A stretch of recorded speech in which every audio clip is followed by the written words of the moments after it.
According to London buses, their Airbus routes to Heathrow are being robbed of passengers and tens of thousands of pounds by black cabs breaking the rules. Apart from a handful of taxis with a special licence, they're only allowed to stop if they're flagged down.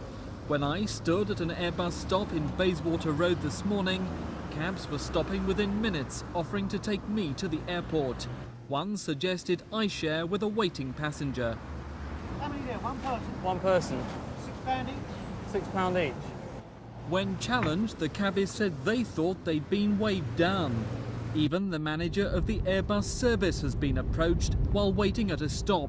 He says the problem's now worse than it's ever been. I was standing at Marble Arch 10 o'clock one morning, waiting to come back towards Heathrow from central London, and along came a taxi, and I was the only person at the stop, sort of looking like I was waiting for an Airbus. And his words were, well, the next Airbus is 11 o'clock. If you're waiting for one, you've got an hour to wait. I'll take you there for sort of just over the £5. And then I immediately told him I was the Airbus manager, and you can imagine the sort of thing he said to me, and off he went, and I waited for the Airbus.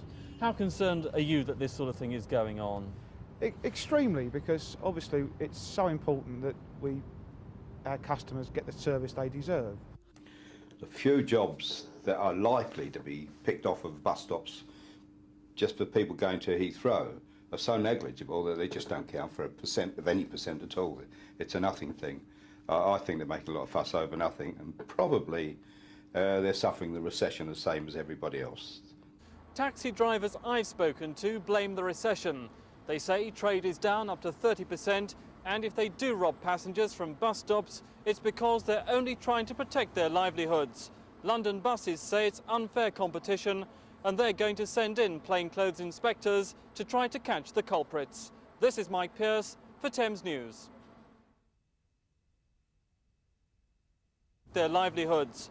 London buses say it's unfair competition, and they're going to send in plainclothes inspectors to try to catch the culprits. This is Mike Pearce for Thames News.